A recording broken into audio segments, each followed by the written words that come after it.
Senhor Deus, nós te agradecemos, Pai, por tantos benefícios do Senhor, e ouvir a Tua palavra é mais um deles, Senhor Jesus. E nós queremos abençoar a vida do Pedro, Senhor Jesus, e pedir que o Senhor venha usá-lo com graça, com ousadia, Senhor Jesus, e com fidelidade, Pai. Deus, que ele não tenha medo, Senhor Jesus, de transmitir a Tua palavra, que ele não, Senhor, tenha receios em falar da Tua verdade, Senhor. Que o Senhor possa usá-lo para dizer aquilo que nós precisamos ouvir, Senhor, e não o que queremos ouvir, Senhor. Deus, que o Senhor possa falar conosco e que essa palavra venha vir aos nossos corações, Senhor, e entrar nos nossos corações e produzir frutos dignos de arrependimento, frutos que glorificarão o Teu nome, Senhor. Deus, em nome de Jesus, que o Pedro diminua e que o Senhor cresça e apareça, Senhor, e tome o controle de tudo, Senhor. Que não seja a sabedoria humana, mas a verdade do Senhor revelada através da Tua palavra, Pai. Usa, Senhor, o Teu filho, o Teu vaso, o Teu servo, Senhor, em nome de Jesus. Amém. Não precisa sentar, não. Quero saber se vocês já decoraram. Se já decoraram, não precisa nem pegar a Bíblia. Romanos 8, 28. Vocês querem vamos falar todo mundo junto? Porque todas as coisas cooperam para o bem daqueles que amam a Deus e daqueles que são chamados segundo o seu propósito. Senhor Jesus, essa é a Tua palavra, que eu já escutei tantas vezes, Senhor, e tantas vezes escutei interpretações diferentes, palavras diferentes segundo esse texto. Mas hoje, Pai, entrega para a Tua igreja mais uma vez a revelação daquilo que o Senhor quer dizer em relação a isso. Senhor, em nome de Jesus, que essa palavra não seja para trazer acusação para ninguém, mas que seja para trazer libertação, Pai. Em nome de Jesus, eu me coloco à Tua disposição para falar ao Teu povo, para falar aquilo que o Senhor quer falar. Senhor, se o Senhor quiser mudar tudo, sinta-se à vontade agora. Que o Teu Espírito Santo sinta-se à vontade para falar comigo e com cada uma das pessoas aqui, Senhor, em nome de Jesus. E que o Teu Espírito Santo seja quem saia enaltecido daqui, provoca transformações, Senhor, onde precisa. Em nome de Jesus. Amém. Pode sentar.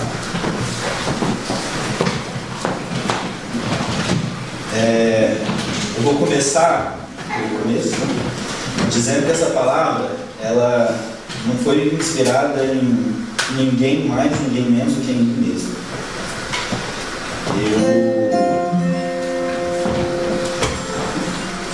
Eu tenho tido conflitos em relação a muitas coisas, não só eu, a minha casa.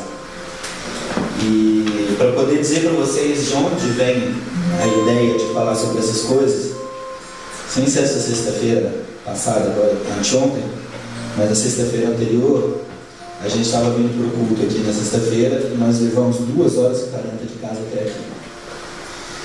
E aí a gente começou a se perguntar: por quê? Por quê? Por que a gente tem que sair de casa sexta-feira? Eu estava dormindo, eu cheguei no campo do trabalho completamente exausto. E falei assim: não deixa eu dormir 15 minutinhos antes da gente sair. E aí eu deitei no sofá, do jeito que eu encostei, eu fechei o olho. E parece que passou 1 minuto e o relógio despertou e eu tive que sair 2 horas e 40 no trânsito. E a gente começou a se perguntar por quê. Por que a igreja se encontra na sexta e no domingo? Por que é assim? Por que o culto é dessa forma? Por quê? E aí eu comecei a perguntar para Deus, né? Eu falei, bom, eu vou perguntar para quem manda, para quem sabe a resposta. Por quê? Eu já escutei meu pastor dizendo que muitas coisas a gente faz simplesmente porque a gente aprendeu. Não tem nada na Bíblia dizendo que tem que ser domingo, tem que ser 2 vezes por semana. A liturgia do culto tem que ser essa: introdução, louvor, aí ora pelas crianças. Não, a gente aprendeu. E aí eu falei: Senhor, às vezes a gente tem dificuldade de simplesmente obedecer, simplesmente fazer uma coisa porque a gente não... Também não tem nada dizendo que é errado, né? Senão a gente não faria. E aí eu fui atrás de exemplos de gente que obedecia, exemplos de gente que não obedecia. Eu fui atrás de entender porquê, e eu já vou dizendo para vocês, eu não sei porquê. Eu não estou aqui para poder contar o segredo para ninguém. Eu estou aqui simplesmente, e foi o que Deus falou comigo, para poder falar da diferença de gente que obedece e de gente que não obedece. Da diferença de gente que muitas vezes não teve tanta instrução, não tinha a Bíblia como nós temos hoje, eles tinham só fé, ou não tinham fé. A palavra que era falada naquela época era transmitida, Deus falou com Abraão, Abraão falou com Isaac, Isaac falou com Esaú e Jacó, Jacó foi mais obediente que Esaú, Jacó falou com os filhos dele, José foi mais obediente que os outros. E eu vou começar para você, hoje essa parte com José. Se vocês quiserem acompanhar, eu vou começar em Gênesis 37, eu vou falar alguns versículos. Se vocês quiserem me seguindo, a gente vai andar bem para frente. Então vamos lá, quem era José? José era filho da Raiz de Jacó. Jacó amava mais José do que os outros irmãos, talvez porque ele era filho da mulher que ele era apaixonado, talvez porque ele era mais obediente. A Bíblia também não fala porque que Jacó amava mais José, só fala que amava mais. E José tinha um papel difícil, porque mesmo sendo mais novo, ele tinha que vigiar os irmãos. Ele tinha que, muitas vezes, exortar os irmãos, dizer que eles estavam fazendo errado. Só que quem tem um irmão mais novo aqui sabe que isso não é legal, né? Você pegar um moleque mais novo que vem dizer para você o que você tem que fazer. E aí, para piorar a situação, José sonhou. José sonhou e ele teve 2 sonhos que não agradou nem um pouquinho os irmãos. E os irmãos ficaram irados com José. Eles ficaram com ciúmes e na primeira oportunidade eles planejaram matar José. E aí, naquela discussão, naquela coisa toda, José foi vendido como escravo para uma terra estranha. E aí quem não conhece a história, imagina que todo mundo conhece a história, mas se alguém não conhece a história, pensa, nossa Deus, agora acabou para José. Mas não, José prosperou. Onde ele foi, ele prosperou. E por que José prosperou? A Bíblia fala, em Gênesis 39, que José prosperou porque o Senhor estava com ele. Isso era visível aos olhos mesmo de quem não acreditava em Deus. Porque José, e é engraçado, José não tinha ambição de ser mais do que ele era. José só queria fazer tudo aquilo, onde ele se envolvia com excelência. Ele fazia aquilo com excelência. Ele queria fazer melhor do que ele mesmo tinha feito no dia anterior. E tinha uma coisa interessante em José, porque naquela época, quando você se dizia de um povo, você carregava também a marca do Deus daquele povo. E eu tenho certeza comigo que José tinha consciência disso. Onde quer que ele fosse, ele sabia, eu carrego a marca de Deus, e onde eu fizer bem, eu estou levando para bem o nome de Deus. Se eu fizer alguma coisa de errado, é o nome de Deus que vai ter sido jogado na lama. Não só o meu também, mas o nome de Deus. Então ele preocupava honrar o Deus dele.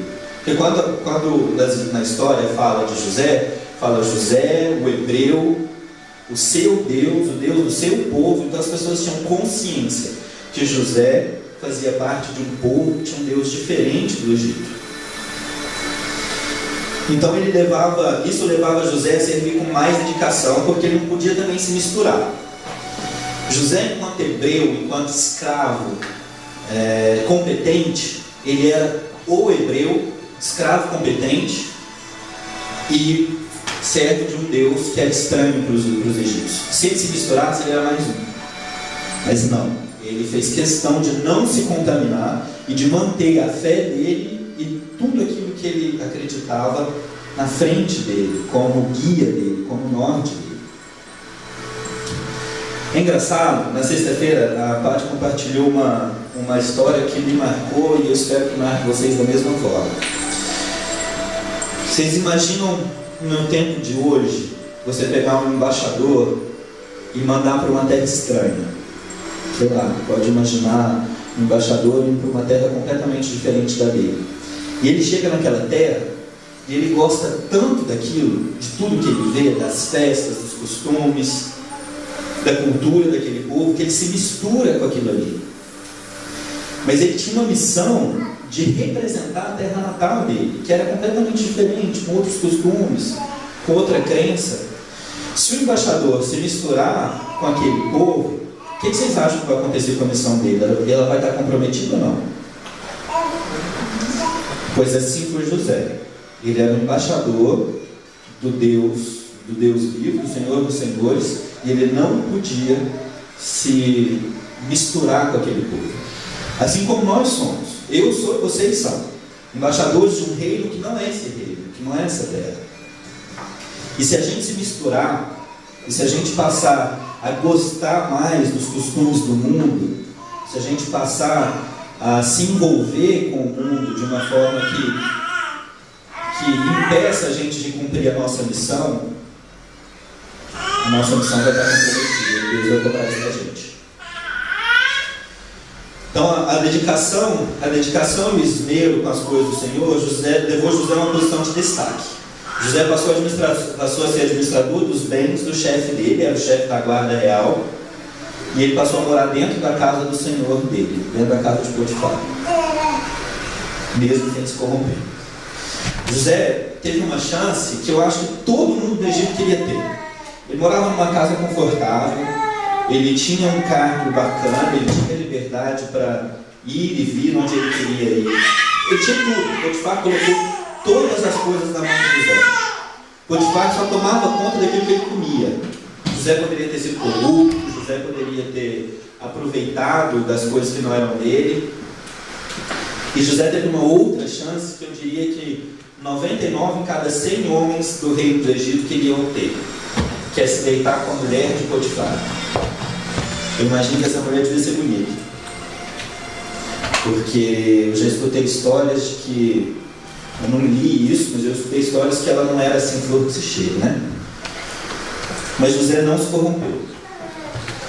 E mesmo não se corrompendo, ele podia ter mentido para livrar a cara dele da prisão, ele podia ter entrado num conchavo com aquela mulher, mas não. Ele foi honesto e ele manteve a integridade dele até o fim, mesmo que aquele fim fosse um fim de prisão. E ele foi para lá.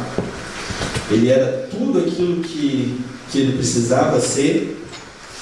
E como é que ele foi parar na prisão? Eu digo o seguinte: na posição de José, você perderia a oportunidade de se dar bem? Quantas vezes nós não perdemos essa oportunidade de nos dar bem e ainda usamos desculpa, dizendo que foi um sinal de Deus, né? Dizendo que foi não, mas a situação estava ali na minha frente, eu não podia fazer nada, eu não menti. Ela também é minha chefe, ela também manda em mim, eu sou escravo dele, eu sou escravo dela, ela que se vire com ele. Isso é problema deles, eles que são brancos que se entendam, né? Ele podia também ter mentido para o patrão, buscado um jeito de resolver o problema dele. E imagina no lugar de José, se o seu chefe te pede para mentir para o patrão, né? Você tem um chefe e um patrão. Se o seu chefe te pede para mentir para o patrão, quantos de nós não procuraríamos dizer assim, mas isso é problema deles? Isso aí, olha, simplesmente lava a mão, né? Você fala assim, ó, isso aí, ó, não vou falar nada não. Não, eu não gosto de mentir, mas resolve aí com ele e tal. E aí seu patrão chega para falar com você, e aí você fala assim, ó, não vou falar nada, tá? Isso aí você resolve com ele. Simplesmente lavando as mãos, né? Mesmo que aquilo seja uma mentira, mesmo que aquilo seja uma coisa errada. Imagina se é um caso de roubo, que é um caso que está comprometendo a saúde financeira da empresa, e aí você não toma atitude nenhuma, amanhã a empresa vai pro buraco e você perde o emprego, né? Mais ou menos assim. E quantos de nós também não gostamos daquela historinha assim, a porta aberta e a porta fechada, Deus abriu uma porta e não está bem. Poxa vida. Mas José não. José, ele preferiu seguir aquilo que o pai dele tinha ensinado para ele, não mentiu, foi até o final. E o final não foi legal não, gente. E a gente nem está na prisão, a gente nem precisa ir para o fundo do poço, e a gente perde o foco na hora de servir a Deus. Foi o que aconteceu nessa sexta-feira. Porque nessa sexta-feira, que eu contei para vocês, a gente estava no trânsito, a gente começou a desviar, assim, pelo menos no meu coração, comecei a desviar aquela coisa, aquele assunto todo. Ao invés de falar do que Deus realmente queria, o que era vontade de Deus, o que era só costume do homem, aí a gente começa a falar de outras coisas, começa a pensar em outras coisas, começa a pensar em pessoas. Eu falei da sexta-feira no trânsito, mas isso acontece também quando a conta está vermelha no banco. Isso acontece quando... Acontece comigo, tá, gente? Não acontece com vocês, não. Isso acontece comigo. Quando eu estou nervoso no trabalho, né, eu acabo falando de um jeito que eu não devia falar, apontando o dedo para quem eu não devia apontar, colocando culpa em quem eu não devia colocar, ao invés de manter a minha integridade firme, ao invés de levar o nome de Deus e de pronunciar, porque também é uma grande oportunidade, né? Se eu estou passando por um problema, eu posso simplesmente anunciar que eu creio que Deus vai me tirar daquele problema, e na hora que Ele me tirar de verdade, porque isso é fé, e a fé transforma, e ela provoca esse tipo de coisa, vai ser um baita testemunho, mas não. Eu prefiro ficar sisudo, cara fechada, meu sorriso vai embora, as pessoas têm medo de falar comigo, porque eu estou dando patada até na minha sombra. José não, gente. Ele estava lá na prisão e a fé dele não faltou. A fé dele não faltou e ele se manteve firme naquilo que ele acreditava, ele se manteve firme naquilo que o pai dele tinha ensinado para ele. E em nenhum momento eu li na Bíblia de que Deus veio e falou com José, igual falava com Moisés, a gente vai ver daqui um pouquinho. Não, José tinha fé, a fé dele bastava para ele. Ele tinha certeza de que ele iria ver o pai dele de volta, ele tinha certeza que ele ia sair dali, e ele não encarou a prisão como uma porta fechada. Ele encarou a prisão como ele encarou ser vendido pelos irmãos para o Egito. Eu estou aqui que Deus me colocou. E o que aconteceu com José na prisão? Prosperou. Mesmo na prisão, José prosperou. A gente tem dificuldade de prosperar longe da prisão. A gente tem dificuldade de prosperar em qualquer situação de problema. A gente fala assim, estou passando por um problema, a gente começa assim, será que é realmente vontade de Deus? Poxa vida, se é vontade de Deus, por que eu estou passando por isso? Aí eu gosto, quando eu falo disso, eu gosto daquela história de Jesus mandando os discípulos para o outro lado do mar, né? Estava lá orando, Jesus fez um milagre, falou com o povo, estava tudo certo. E Jesus vira para os discípulos e fala, vai. Mas mestre, vai para o outro lado, depois eu alcanço vocês. Jesus sabia que eles iam para a tempestade? Eu creio que sim. Jesus mandou ir para o olho do furacão. Deixa eu testar a fé desse povo aqui. E é assim, né, gente? Quando o joalheiro, quem é que faz a purificação da prata? A primeira coisa que ele faz é colocar ela no fogo. E vocês sabem quando ele sabe que a prata está pura? Alguém aqui já mexeu com prata? Vocês sabem como é que ele sabe que a prata está pura? Ele fica ali do lado dela. Porque a prata é pior que leite para derramar. Se passar do ponto, estraga. E coloca ela no fogo e fica ali olhando. E ele fica olhando para a prata o tempo inteiro. E ele sabe na hora que ela está boa, na hora que ele reflete a imagem dele na prata, igual espelho. Será que não é assim que Deus está fazendo com a gente? Colocando a gente no fogo? Será que Ele não mandou de propósito a gente para o fogo para poder... E fica olhando, porque eu tenho certeza que Deus olha. E Ele fica ali. Enquanto a gente não aparecer com Deus, enquanto não tiver a imagem dele nítida, a gente não vai sair do fogo, porque Ele tem propósito para a gente. Ele tem para mim, eu sei disso. Ele já falou para mim. Eu imagino que Ele deve ter falado com cada um de vocês aqui. Cada um de vocês aqui, Deus já deve ter falado pelo menos uma vez. E José fez uma coisa que às vezes a gente também tem dificuldade, porque às vezes a humildade vira autopiedade. Já ouviram falar de autopiedade? Alguém que gosta de sofrer? Michel já falou aqui na frente, o pastor já veio aqui na frente de público e falou do evangelho do sacrifício. Do evangelho do sacrifício. Tem gente que gosta do evangelho do sacrifício, viu? E gosta de sofrer e acha que quanto mais sofrimento, mais espiritual ele vai ser. Mas José não. Em Gênesis 41, quando José teve a oportunidade de sair daquela situação e chegar na frente do faraó, na primeira oportunidade, ele cavou a oportunidade. Ele foi lá, chegou com os colegas de prisão dele e falou assim: olha, agora é o seguinte, vou interpretar seu sonho. Quando você chegar na frente do faraó, lembra de mim, tá bom? Ele não tem falsa humildade. Que a gente fica naquela assim, não vou pedir, né?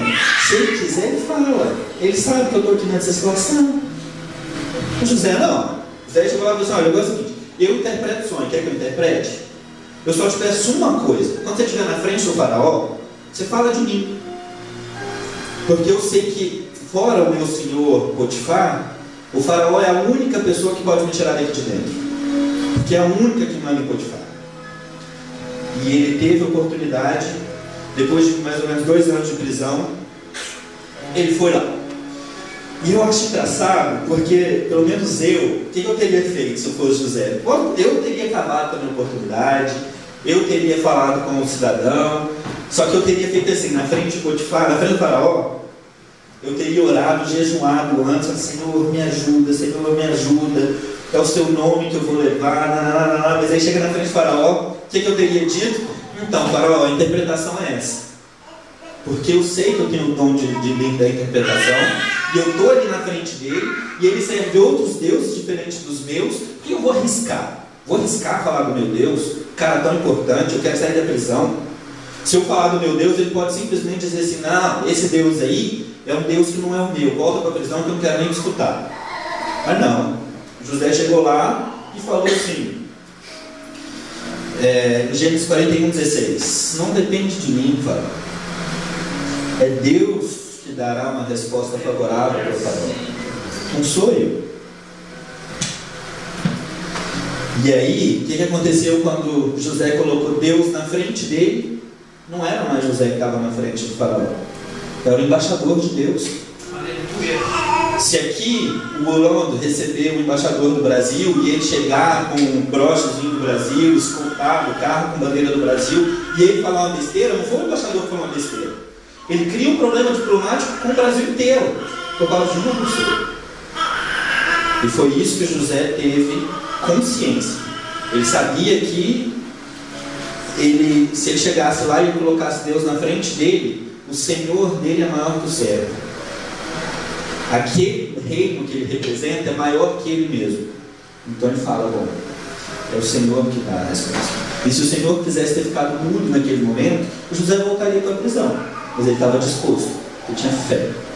Fé de que, se Deus está na frente dele, todo o tempo ele teria certeza absoluta de que ele estaria no centro da vontade de Deus, mesmo que essa vontade fosse muito difícil. E Deus honrou tanto José, que colocou ele em uma posição de destaque assim, extremo, acima dele só o faraó. E o que aconteceu com José quando ele se tornou governador do Egito? Prosperou. Eu fico imaginando o seguinte: você já se imaginou, pastor, você, primeiro-ministro da França, um estrangeiro, comandando um país inteiro? Isso foi o que aconteceu com José. Eu não vejo isso em lugar nenhum. Só com José. Um estrangeiro controlar um país inteiro, só com José. E aí, uma coisa que eu achei muito engraçada também foi que não foi só o faraó que encontrou graça nos olhos de José, que viu graça em José. O povo inteiro viu graça em José. O povo amava José. No final do livro de Gênesis, no início do livro de Gênesis, quando José morre, o povo ficou de luto de verdade. O povo sofreu porque José morreu, porque o povo amava José, porque José era bom. O Espírito Santo ainda não tinha sido enviado, mas se a gente for olhar as características do fruto do Espírito, José tinha todas. E essas características resplandeciam no rosto dele. Qualquer um que olhasse para José sabia que ele não era mau. Mais ou menos 20 anos depois que José foi vendido pelos irmãos como escravo, ele teve a oportunidade de se vingar. E a Bíblia conta que José chorou, a Bíblia conta que José ficou triste. Às vezes, quando eu leio, eu tenho a impressão que José nem sabia exatamente o que estava fazendo. Que ele era humano, né, gente? Igual eu, igual vocês. Ele fica desesperado também. Ele tinha que sair para chorar. E ele podia ter simplesmente... Gente, quantas vezes eu tive a oportunidade de me vingar, não fiz, achei que até que era espiritual, mas na hora que o cara se deu mal, foi bem feito. José não fez isso não. Fez isso não. Ele fez de tudo para que os irmãos se dessem bem. Para que ele trouxesse todos os irmãos e pudesse cuidar deles. Porque José tinha a certeza do plano de Deus. Quando ele foi colocado lá como governador, ele já sabia. Ele sabia que o mundo todo passaria fome e que ele teria aquela oportunidade para poder salvar o povo dele. E ele esperou. Em Gênesis 41, José reconhece o plano de Deus diante dos irmãos. E reconhece que Deus transformou o mal que tinha recaído sobre ele em bênção de salvação para a família. Em Gênesis 50, 19 e 21, fala uma coisa, é o diálogo de José com os irmãos. José, porém, disse: não tenham medo, estaria eu no lugar de Deus? Vocês planejaram o mal contra mim, mas Deus o tornou em bem, para que hoje fosse preservada a vida de muitos. Por isso não tenham medo, eu sustentarei vocês e seus filhos. E assim os tranquilizou e lhes falou amavelmente. Peraí, o cara foi vendido como foi jogado no buraco, foi vendido como escravo, apanhou, comeu o pão que o diabo amassou.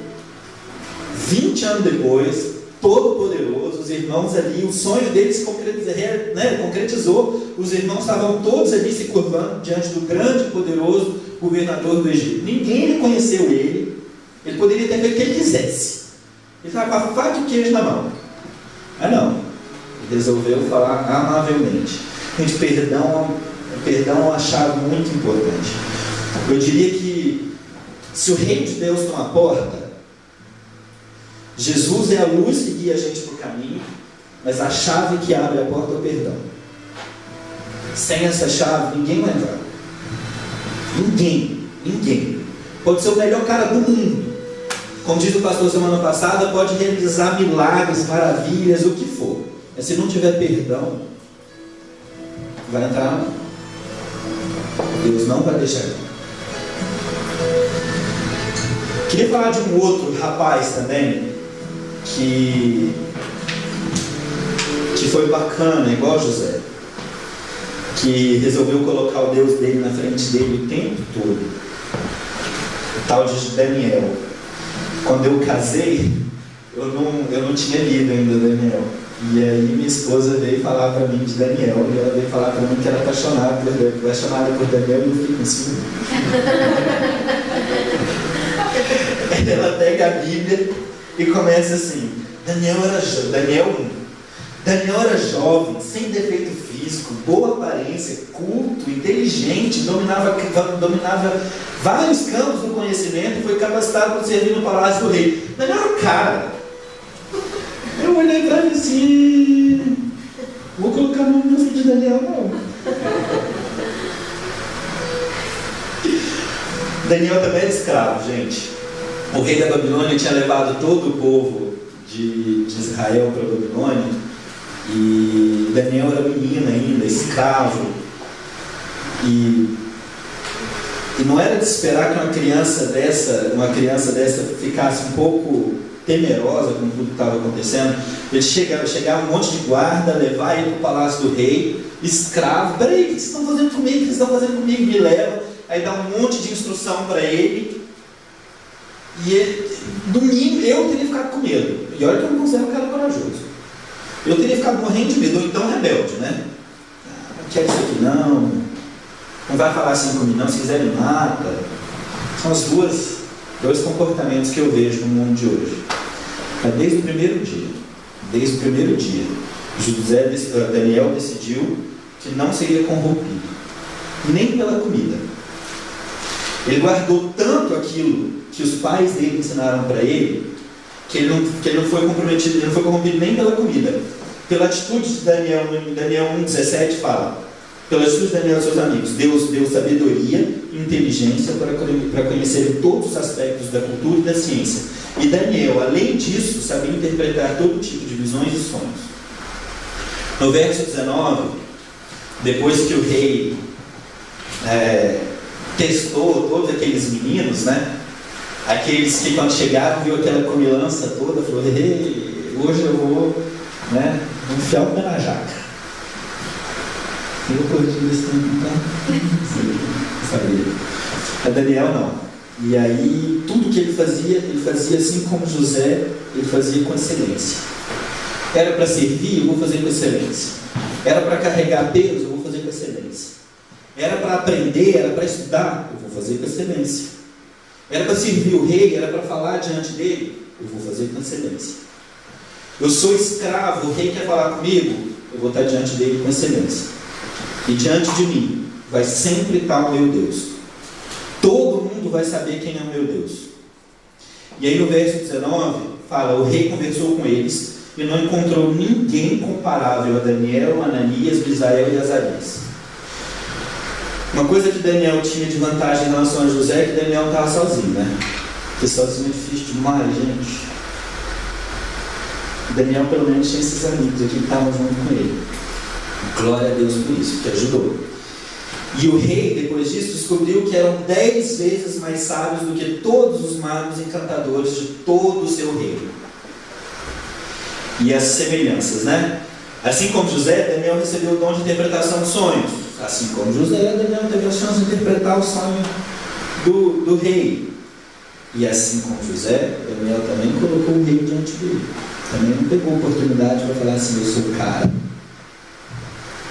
Em Daniel 2,47, acontece aquilo que para mim é o bem de todos aqueles que amam a Deus. O rei disse a Daniel, não há dúvida que o seu Deus é o Deus dos deuses, o Senhor dos reis. Esse é o bem. Porque se a gente tira de nós tudo aquilo que é nosso, se a gente tira de nós toda a vaidade, e olha que eu tenho me encontrado com um cara vaidoso.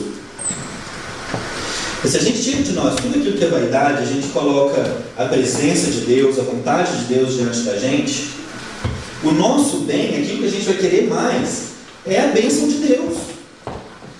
O que a gente mais vai impor, o que mais vai ser importante para a gente, é o nome de Deus ser exaltado. É Deus ser honrado. Todas as coisas cooperam para o bem. Se Deus está na minha frente, se eu amo de verdade, eu vou querer que Ele seja honrado. Ponto final. Eu tiro, eu saio de cena. Eu viro um vaso, inanimado, e deixo Deus tomar conta e fazer tudo. E aí agora entra na parte que me dói mais. Porque quando eu estou pegando pessoas de sucesso, mas tiveram aqueles que decidiram não obedecer. E eu confesso também que eu percebi que eu tenho muita coisa em comum. Vou pegar a história dos israelitas no deserto, desde que Moisés foi levantado para tirá-los de lá. Os israelitas ficaram exatamente 430 anos, diz a Bíblia, no Egito. Eles foram tornados escravos porque eles começaram a se multiplicar muito. E aí Deus escolheu um cara que não tinha muita eloquência não era muito líder não, mas tinha um coração bacana, o tal de Moisés. E aí Deus mandou umas pragas para o Egito. Antes de viajarem, Deus fez os egípcios encontrarem graça nos israelitas, de modo que eles davam tudo o que eles pediam e assim eles despojaram do Egito. Aí Deus deu ao povo libertação do grande pranto, né? Aquela história do sangue nos umbrais. E ali começa o agir de Deus na vida do povo de Israel. Enquanto o Egito todo chorava, Israel festejava a libertação. Porque Deus começou a ensinar como seria a vida dali para frente. Uma vida de obediência, mas de salvação. Uma vida de dificuldade, mas com uma vitória no final. Tinha uma recompensa no final. E eles sabiam disso. Então tinha pranto no Egito? Tinha, mas Deus libertou o povo. E Deus acompanhou o povo. Gente, todo mundo aqui, não tem ninguém aqui que nasceu na França. E aí vocês imaginam, quando vocês saíram do Brasil e veio para cá, se Deus estivesse do seu lado e você pudesse ver. Pois é assim que Deus acompanhou o povo no Egito. Durante o dia, numa coluna de fogo, numa nuvem, perdão, né, que guiava, mas também protegia do sol, porque eu imagino que o sol no deserto era uma coisa assim bem complicada. E de noite uma coluna de fogo, que iluminava, mas também esquentava do frio. A gente estava conversando no carro hoje sobre clima seco. E, gente, sinceramente, no deserto, nas épocas mais secas, você pode ter uma variação do dia para a noite de 50 para menos 50. Se não tivesse a nuvem para proteger do sol, provavelmente o povo tinha morrido de tanto calor. Se não tivesse o fogo para acompanhar de noite, provavelmente o povo teria morrido de frio. Mas Deus estava com eles podiam ver. Eles sabiam que aquilo ali era a presença de Deus. Eu gosto de uma frase que um pastor fala, que é a seguinte: você e Deus são maioria em qualquer lugar. Se você tem a certeza que Deus está do seu lado, que Ele está com você, você pode abrir qualquer porta, você pode entrar em qualquer lugar, você pode pode começar qualquer batalha, porque você e Deus são maioria em qualquer lugar. E o povo sabia disso. E além de estar junto, Deus disse exatamente o que ia acontecer. Não foi igual a maioria de nós que saiu do Brasil sem saber o que ia acontecer. Vou lá ver o que dá, né? Que aqui está ruim, pior não pode ficar. Não, Deus falou, ó, vou endurecer o coração do faraó, ele vai vir atrás de vocês, ele vai perseguir vocês. Todavia, Êxodo 14:4, todavia eu serei glorificado por meio do faraó e de todo o seu exército, e os egípcios saberão que eu sou o Senhor.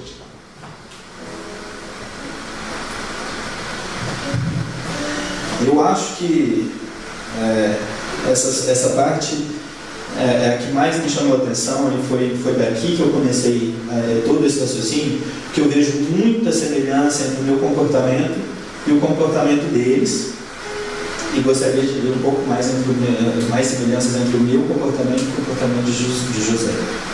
Porque Deus, no meio do povo de Israel, fez milagre. Ele fazia milagre assim, ó, todo dia. Se a gente for ler o livro de Êxodo, aquilo ali dá mais ou menos uns 2-3 meses. E depois tem 40 anos para frente no capítulo, que é a época que o povo não podia entrar na terra prometida. Então, 3 meses a gente consegue ver aquilo ali, dá a impressão de que Deus fazia as coisas todo dia. Todo dia tinha um milagre, todo dia tinha uma manifestação de Deus no meio do povo. Eu vi o pastor pregando semana passada, e a gente fica muito espiritual, querendo ver anjo que sobe, que desce, e ver as coisas acontecerem, que a gente gosta disso, porque nós somos seres espirituais. Mas espera aí, e a presença de Deus no meio de nós? Vocês queriam ter certeza, poder olhar assim, na hora que você está ali no meio do problema, ai meu Deus, está difícil, aí você olha com uma nuvem em cima de você e fala assim, mas ele está aqui, ó. Eu estou vendo ele. Eu tenho dificuldade de ver. Confesso, tenho muita dificuldade de ver. Quando eu estou passando problema, parece que vem assim alguma coisa, uma nuvem preta na minha frente, me impede de ver Deus nas coisas da minha vida. E aí Deus liberou ele do mal que sobreveio ao Egito, impediu que os egípcios chegassem até eles, colocando uma nuvem entre o povo e os egípcios, confundindo os egípcios. Deu tempo do povo chegar no mar, os egípcios logo atrás, mas eles não sabiam que eles estavam tão perto. E aí chega Moisés, levanta lá, bate com a vara no mar, o mar abre, o povo passa, a nuvem sai, o povo do Egito vem, achando que vai passar igualzinho, enquanto está todo mundo ali no meio dele, no meio do mar. Deus libera as águas e fala para Moisés, bate aí de novo, eu vou matar esse povo, eles vão ver quem sou eu. E todo mundo morre. Mesmo com tanto milagre, mesmo com tanta manifestação, logo na saída, faltou fé, né, gente? Esse povo continuou murmurando. O povinho difícil. E aí, em Êxodo 14:11, eles viram para Moisés e falam assim: foi por falta de túmulo no Egito que você trouxe a gente para morrer no deserto? O que você fez com a gente tirando a gente de lá? E quantas vezes a gente não acha que o problema de hoje é mais difícil de ser enfrentado do que o problema de ontem? Quantas vezes eu não cheguei e pensei assim: Senhor, aquele problema de ontem, pelo menos eu já estava acostumado, não podia ter ficado só naquele, não sabia como sair de lá.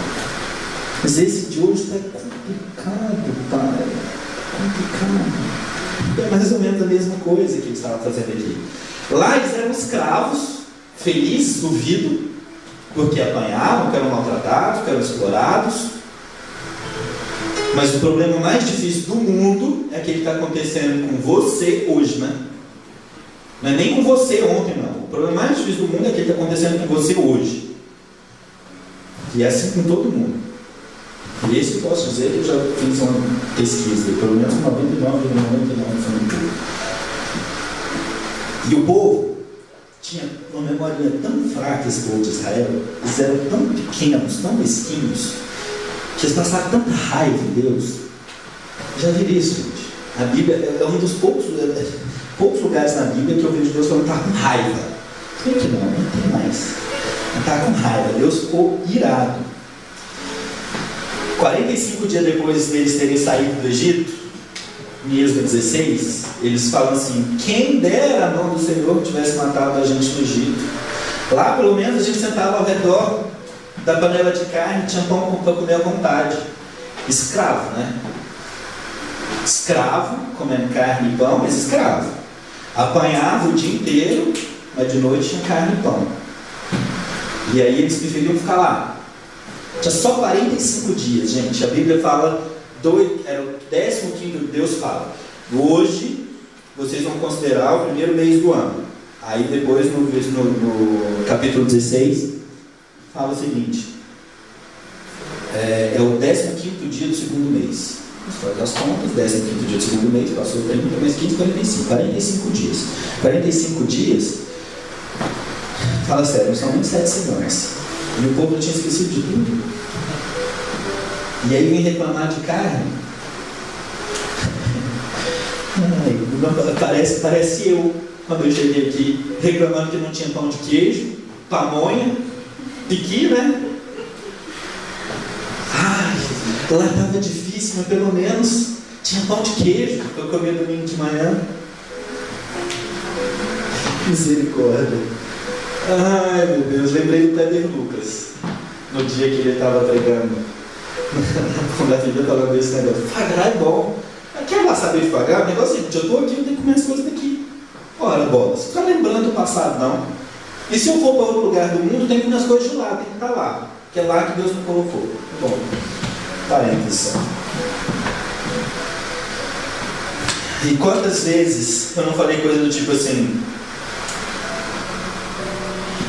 não, é isso mesmo.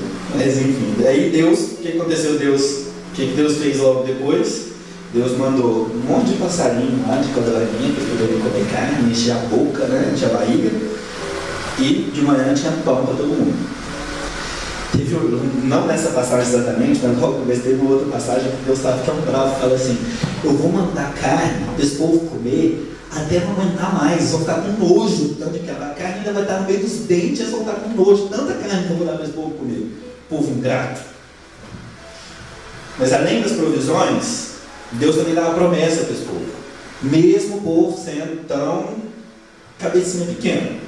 Deus dá uma promessa para eles. E é engraçado, assim, teve uma outra parte que eu fiquei assim, maravilhado. Moisés estava lá, era líder de todo mundo vinha e via a nuvem baixando para Deus falar com Moisés. Então o povo tinha certeza absoluta que aquilo ali não era um profetinha que estava falando e que aquela palavra tinha que ser testada, igual a instrução para a gente hoje é fazer isso, é testar. Não, era Moisés que falava com Deus, ó, tete a tete. E aí em Êxodo 15, 26 fala: se vocês derem atenção ao Senhor, o seu Deus, e fizerem, presta atenção, se vocês derem atenção ao Senhor, o seu Deus, e fizerem o que Ele aprova, e derem ouvidos aos seus mandamentos, e obedecerem a todos os seus decretos, não trarei a vocês nenhuma das doenças que eu trouxe sobre os egípcios, porque eu sou Deus que cura. Essa foi uma só, tá? Tem mais. Êxodo 19:3. Diga o seguinte aos descendentes de Jacó e declara aos israelitas: vocês viram o que fiz ao Egito e como os transportei sobre as asas de águias e os trouxe para junto de mim. Agora, se me obedecerem fielmente e guardarem a minha aliança, vocês serão o meu tesouro pessoal entre todas as nações. Embora toda a terra seja minha, vocês serão para mim um reino de sacerdotes e nação santa. Quem acredita que as promessas da Bíblia são para nós hoje? Amém. Se vocês acreditam, guarda aí, chupa essa mão. Se, embora toda a terra seja minha, vocês, nós, essa igreja aqui, serão para mim um reino de sacerdotes e uma nação santa. Porque Deus tem falado com a gente. Deus tem falado com a gente em todas as oportunidades que a gente pede.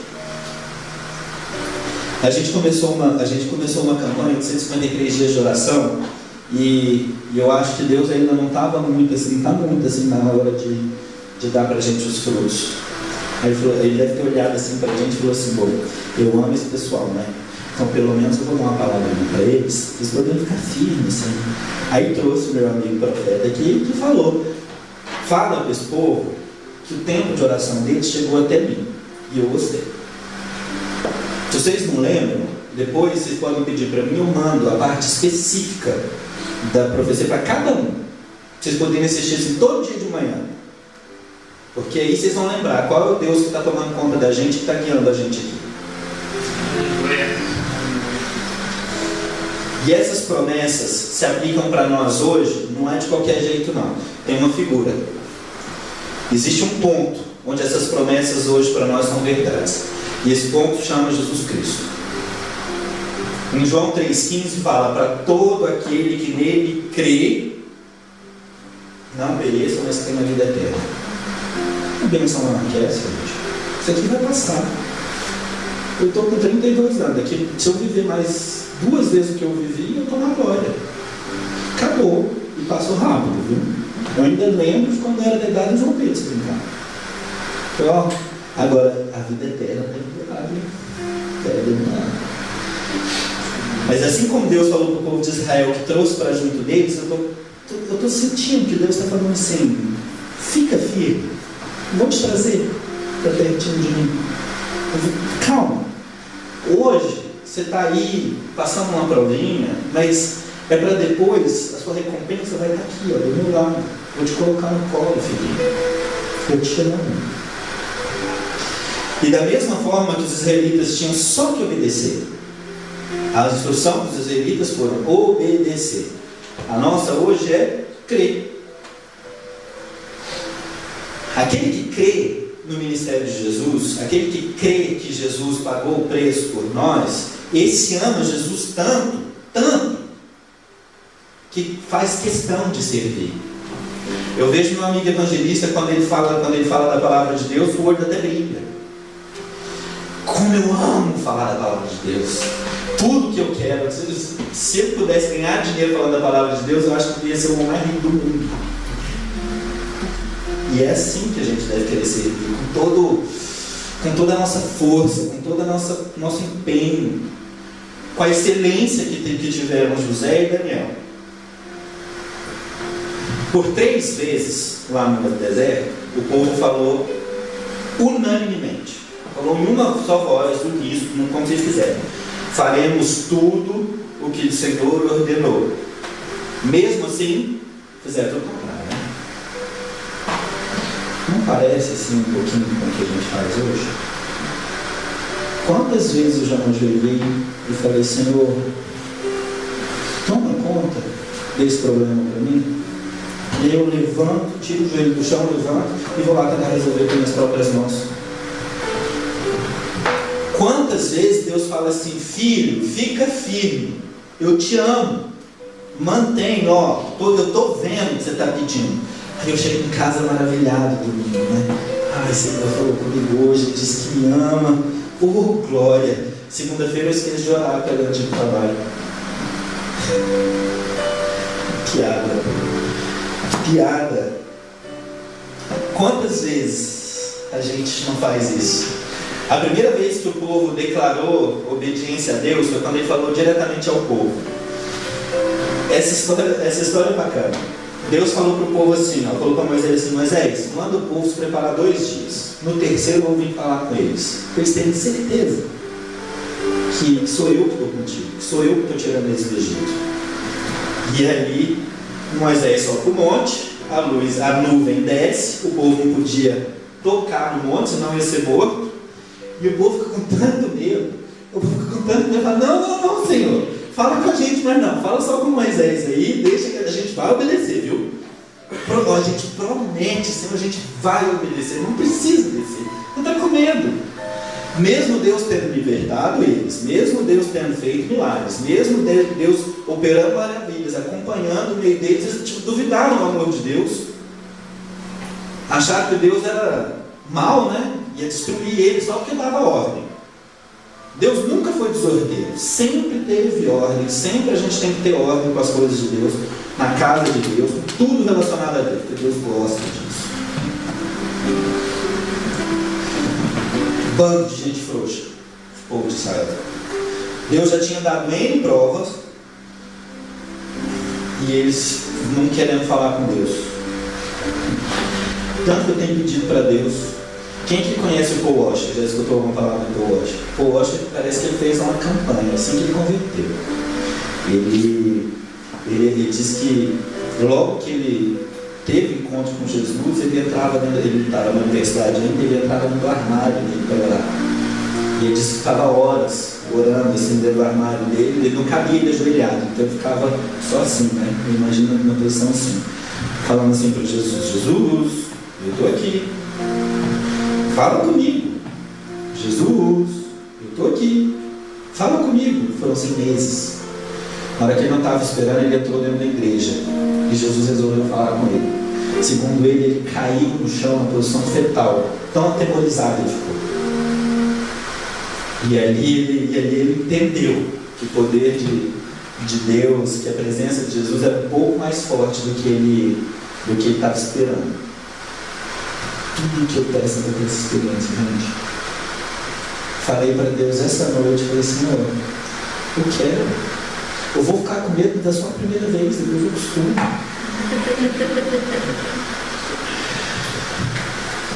Em Êxodo 33:11 diz que Deus fala com Moisés face a face, como quem fala com um amigo. Quem não quer ter essa sensação de Deus assim, amigo? Amigo que quando os irmãos de Moisés, Arão e Miriam, começaram a ficar com ciúme de Moisés, o relacionamento de Moisés com Deus, foi Deus que entrou, que foi tirar satisfação com os dois. Eu disse: espera aí, Moisés, fala: não, deixa que eu resolvo, chama os dois aqui na tenda que eu resolvo. Ele falou assim: o negócio é o seguinte, para os outros eu falo através de profeta, mas com Moisés eu falo face a face, entendeu? Então tá bom. Era isso que eu queria que Deus fizesse comigo, falasse comigo assim, ó, face a face. Pelo visto eu não tenho condições ainda. Deus vai me dar essa chance, nem que seja na glória.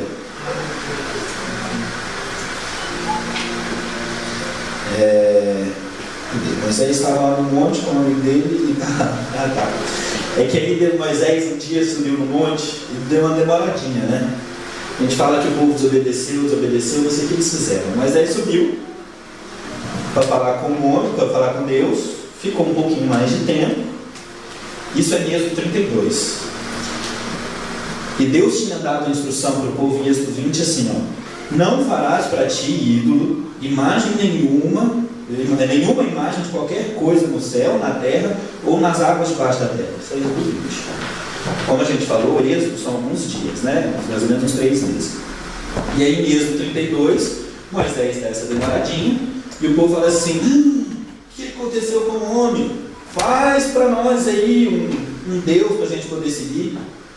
Falta de visão, né, gente? Falta de visão. Será que às vezes a gente não faz isso? Eu fiz. Confesso que eu fiz.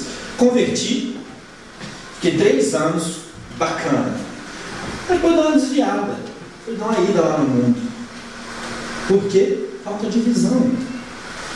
Porque talvez Deus estava dando uma demoradinha para poder me abençoar do jeito que Ele prometeu, porque eu já tinha consciência. Antes de eu me converter, eu já tinha consciência das promessas de Deus para a minha vida.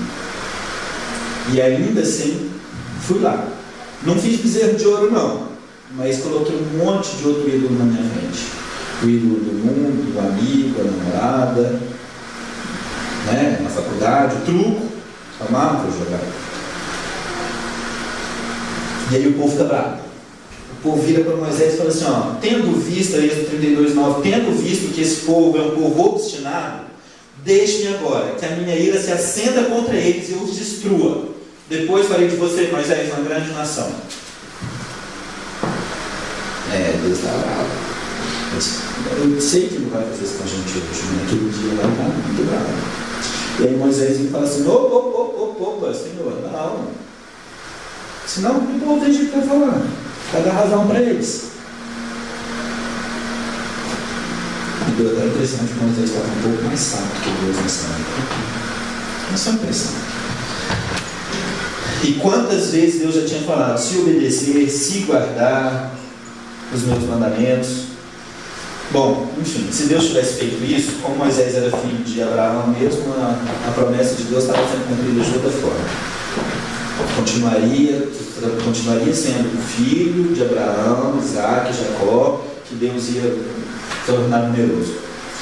E quantas vezes Deus já deu uma promessa para mim, para cada um de nós, para essa igreja, e a gente simplesmente, olha, sinceramente, a gente é novo aqui, a gente está com o quê? 6, 7 meses? Pouco mais de 7 meses. E Deus já falou assim, gente, estou gostando disso aqui. Tá bom. Continua firme. Quantas vezes a gente já não teve palavra, revelação, profecia dentro dessa igreja?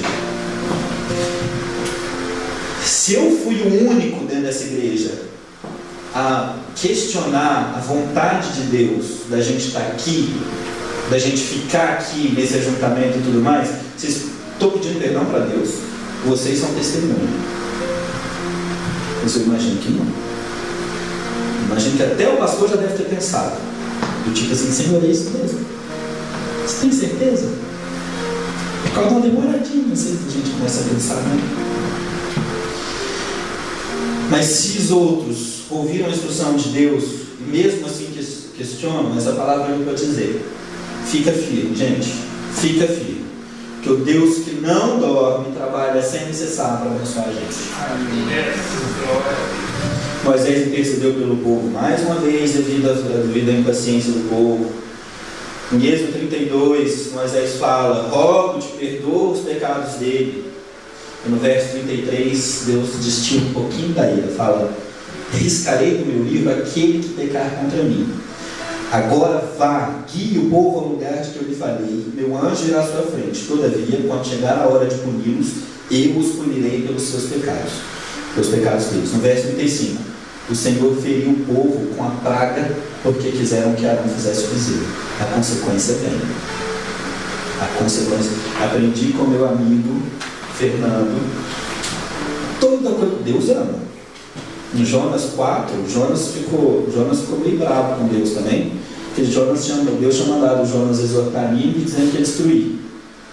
Aí o povo arrepende, rasga a roupa, veste pano de saco, e Deus poupa Nínive. E aí Jonas vira para Deus e fica bravo com Deus. Eu sabia, por que você me manda lá? Eu sei, te conheço, sei que você é um Deus misericordioso, que ama, que perdoa, então por que manda fazer isso tudo? Esse escarcel todo. Desde aquela época, Deus é um Deus que ama, que perdoa. Agora, a consequência, a morte do nosso erro, deixou de vir? A gente escapou, mas ela deixou de vir? Não. A consequência do nosso pecado aconteceu já. Deus se irou com a gente, ficou bravo. A única diferença é que não foi nem eu, nem você que pagamos o preço. Foi Jesus que estava lá na cruz que pagou o preço. Porque na hora que ele estava lá, ele ficou desesperado. e falou assim: pai, por que você me abandonou? Mas esse grito era meu, tá? Você pode escolher. E o povo ainda desobedeceu de novo. E aí Deus fala em Números 14: até quando esse povo me tratará com pouco caso? Até quando se recusará a crer em mim, apesar de todos os sinais que enviei entre eles? Até quando, gente, a gente vai continuar esperando, assim, com murmúrio, as promessas de Deus? Ele sabe a hora. Até quando nós vamos nos recusar a ter fé? Bom, a misericórdia de Deus agora tem nome, chama Jesus. Mas o Deus é o mesmo de ontem, tá? Ele é justo. Só que não fomos nós que pagamos isso. E só para lembrar, em João 3,18 fala: quem nele crê, mas é crer com aquele amor, gente, é crer sabendo que Jesus pagou o preço, não será condenado. Mas quem não crê, já está condenado. Condenado por não crer no Filho unigênito de Deus. Deus então falou que o povo murmurador não entraria na terra prometida, só entrou Josué e Caleb. Minha conclusão daquele início da história de sexta-feira: quem sou eu para desobedecer a instrução de Deus? Se Deus começou a fazer assim, olha, a igreja existe, tem décadas ou séculos que ela faz a mesma coisa, eu imagino que Deus deve ter falado com alguém. Mas até eu receber a instrução dele, falar assim, que ele fala para mim: Pedro, ó, a partir de hoje você faz diferente. Quem sou eu para mudar uma instrução de Deus? Alguma razão tem, eu não conheço ainda. Mas para mim hoje, a minha conclusão é: cabe a mim obedecer e não murmurar. Cabe a mim esperar que a honra de Deus, de que a glória de Deus vai recair sobre a minha vida. Cabe a mim simplesmente falar assim: Senhor, eu estou aqui, faz de mim seu servo. Se eu tiver que ir para a prisão, eu vou. Se eu tiver que passar 2 horas e 40 no trânsito para a igreja, essa instrução que o Senhor me deu, eu vou fazer. E eu sei que o Senhor vai me honrar, porque eu estou fazendo não é por mim, porque eu não queria não. Assim como José não queria ir para a prisão, Daniel não queria ir para a cova dos leões, eles só queriam fazer aquilo que tinha sido ensinado para eles. E eu nem falo na Bíblia se eles sabiam ou não, se aquilo era de verdade de Deus. Mas eles foram bem ensinados pelos pais, que ensinaram os pais, e eles nem tinham isso aqui, ó. Tinha a instrução direta de Deus. E nós temos. Será que Deus deixou? Bom, isso é outra história.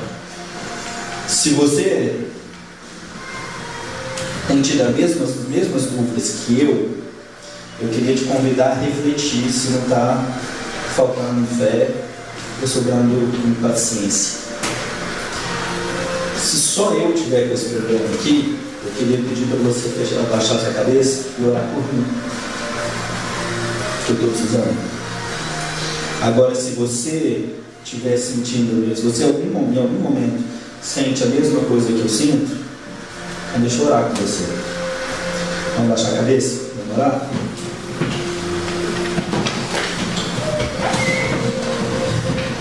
Senhor meu Deus, eu entendi, Senhor, que a obediência ao que o Senhor quer não é sacrifício. O Senhor só quer que a gente creia, que a gente seja obediente naquilo que o Senhor tem ensinado para nós. O Senhor só quer abençoar a gente. Eu vejo quando eu estou em casa com João Pedro, que eu falo para ele: filho, não faz isso. Você não vai comer doce agora, porque depois você vai ter dor de barriga. Ele não entende, pois eu agora, Senhor, sou seu filhinho, e quero me colocar na posição de seu filhinho, e te pedir: Senhor, se eu não tiver condições para entender, tudo bem, mas continua cuidando de mim, perdoa os meus pecados, perdoa, Senhor, aqueles dias que eu reclamei, que eu fiz igual o João Pedro faz lá em casa, que chuta as coisas, joga os brinquedos no chão. Quantas vezes eu não falei com as pessoas de uma forma estabanada, de uma forma desastrada? Quantas vezes eu não dirigi o carro em alta velocidade porque eu estava com raiva? Quantas vezes eu não preferi ficar sozinho para não machucar ninguém por pura raiva? E isso, Senhor, é pura falta de fé.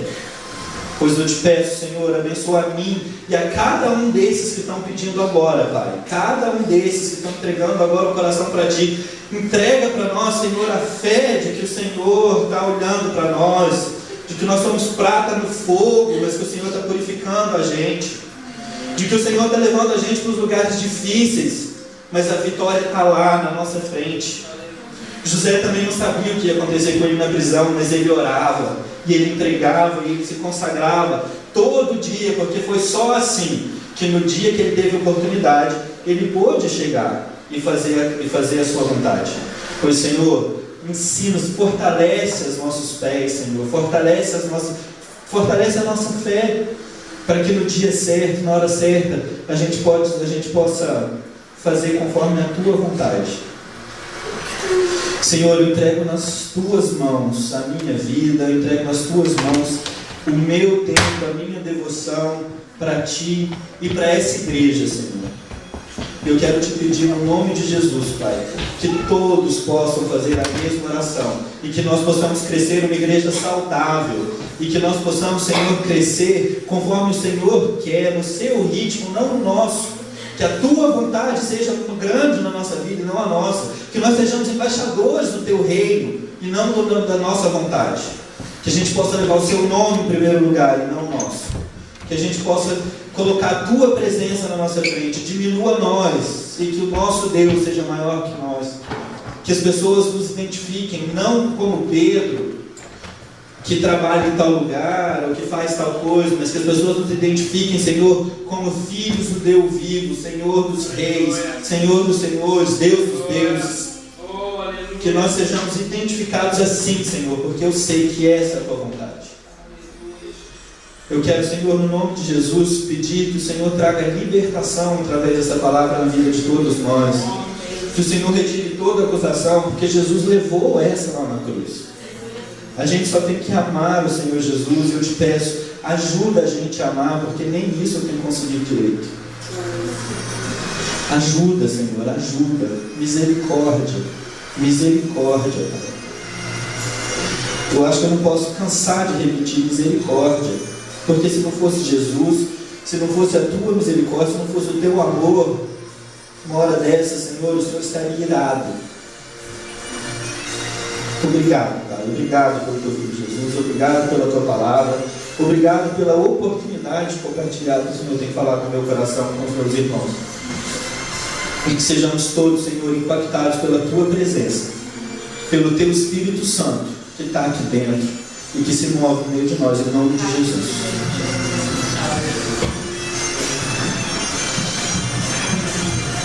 Aleluia, Jesus. Sabe, amados, enquanto Pedro orava e pregava, o Espírito Santo bradava muito no meu coração sobre algumas coisas, e ele falou de Jonas, e eu me lembrei do filho pródigo.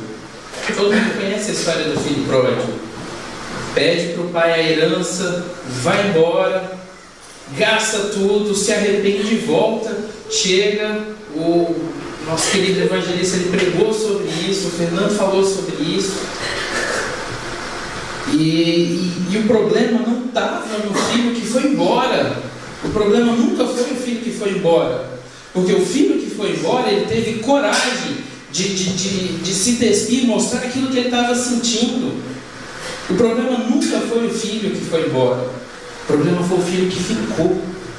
O filho que ficou na casa do pai, mas que não se alegrou quando o irmão dele voltou. O mesmo problema de Jonas, que recebe uma palavra de Deus: olha, você vai pregar para Nínive, você vai pregar para aquele povo, para que eles se arrependam, para que eles voltem aos meus caminhos, porque eu vou destruir aquela cidade, eu vou acabar com esse povo. E aí Jonas, com medo, dá todas aquelas voltas, vocês conhecem a história, mas quando ele decide obedecer, ele vai lá e obedece, e prega, e as pessoas se arrependem, ele fica com raiva. E aí o Espírito Santo me bradava: olha, tem faltado amor dentro da minha casa, porque nós temos nos comportado como aquele filho que ficou, temos nos comportado como Jonas. sabe? Não é tempo mais de nós maquiarmos os nossos erros, sabe? Dar nome aos bois, sim. O teu pecado tem nome. Aquilo que você está sentindo que te afasta de Deus tem nome. É preguiça, é pornografia, tem nome. O teu pecado tem nome. Fica de pé, eu quero orar com você. Porque o problema não está em nós sairmos às vezes da casa do Pai. O problema está em ficarmos dentro da casa do Pai, mas longe do Pai. O problema não está em você sair lá fora, se arrepender e voltar, porque Deus é misericordioso, como Pedro pregou. Deus é amor, Deus te ama, Deus te recebe. E Ele está sempre de braços abertos. O problema está em você ficar aqui dentro, sem encarar o teu pecado. Sem encarar o nosso pecado, sem encarar a realidade, meu querido. Coloca a mão no teu coração.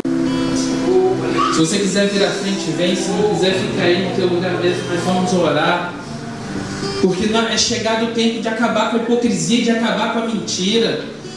É tempo da gente verdadeiramente, sabe, colocar limpa, pratos limpos, nos panos claros, na luz. Esse teu pecado que te afasta de Deus, você pode mandá-lo embora pelo poder do Espírito Santo, mas basta você reconhecer que tem. Porque a preguiça não vai sair da tua vida enquanto você não mandar ela embora e reconhecendo que você é preguiçoso. A falta de compromisso não vai sair da tua vida enquanto você não reconhecer que você não tem compromisso com as coisas de Deus, ou nem com o teu trabalho, ou com nenhuma outra coisa. Esse negócio de prometer e não cumprir, falar e não fazer, não vai sair da tua vida enquanto você não reconhecer que você tem isso em você. E eu falo isso porque o Espírito Santo bradava isso para mim também. Tantos defeitos, tantos defeitos. Todos nós temos o nosso espinho na carne, mas não podemos fazer disso uma justificativa para maquiarmos os nossos pecados. Senhor Jesus, Deus, é tempo de verdade, Senhor Jesus. E cada irmão que está aqui, Senhor Jesus, tem um pecado, Senhor Jesus, lá no porão, onde ele não quer, Senhor Jesus, confrontar ou enxergar, porque, Senhor, a mudança, Senhor Jesus, ela incomoda. Ela nos tira da nossa zona de conforto, e abandonar esse pecado, Senhor, pode causar uma mudança em nós, Senhor, nos tirando da nossa zona de conforto, ou confrontando os nossos hábitos que nós já estamos acostumados, Senhor, a viver, e já até ouvimos por aí, não tem problema, Senhor. Mas Deus, nessa manhã nós queremos nos confrontar com isso, Senhor Jesus, que tem nos atrapalhado, Senhor, essas fissuras que nos tiram da Tua presença, Senhor. Essas fissuras, Deus, que nos afastam, Senhor Jesus. E eu me incluo, Senhor Jesus, como esses, Senhor Jesus, que vivem, Senhor, te traindo todos os dias, Pai. Deus, me perdoa, Senhor Jesus, pelos meus pecados, Pai, escondidos no meu porão, Senhor, escondidos naqueles quartos escuros do meu coração, Senhor, onde eu deixo a porta fechada para que a Tua luz não entre, Senhor, e não me mostre esses pecados. Mas Deus, brilhe a Tua luz, Senhor Jesus, ilumine essas trevas que existem em nós, Senhor Jesus, porque não queremos mais ser, Senhor Jesus, como aquele filho que ficou na casa do Pai, mas que não, Senhor Jesus, tinha comunhão com o Pai, que não amava como o Pai, Senhor, e que não valorizava aquilo que o Pai valoriza, Senhor. Deus, nessa manhã, Senhor Jesus, nós queremos conserto, Senhor, nós queremos mudança, Senhor. Nessa manhã, Senhor Jesus, nós queremos, Senhor, nos aproximarmos de Ti e confrontarmos, Senhor Jesus, com a nossa verdade, quem somos, Pai. Queremos nos despir diante do Senhor, Pai, do Senhor somente, para que não hajam mais máscaras, que não hajam mais maquiagens, Pai, que disfarcem o nosso pecado, Senhor. Exponha a nós, ó Pai. Exponha a mim, Senhor, os meus pecados, porque eu quero abandoná-los, eu quero mudança, Senhor Jesus. O caminho que leva ao céu é estreito, Deus. E Deus, não queremos ser como Pedro pregou aqui, aquele povo, Senhor Jesus, que passou o tempo inteiro murmurando, reclamando, Senhor Jesus. Muda, Senhor Jesus, muda, Senhor. Muda em nós, Senhor Jesus, o que precisa ser mudado. E não nos deixe, Senhor Jesus, os mesmos, Pai. que a partir de agora, Senhor, saindo daqui, Senhor, nós sejamos diferentes e venhamos a confrontar esses pecados e abandoná-los, Pai. Mesmo que nos custe, Senhor, mesmo que nos custe, faz de nós perseverantes, ó Pai. E que não venhamos a desistir jamais, Senhor. E que sejamos verdadeiros diante do Senhor, Pai. Em nome de Jesus.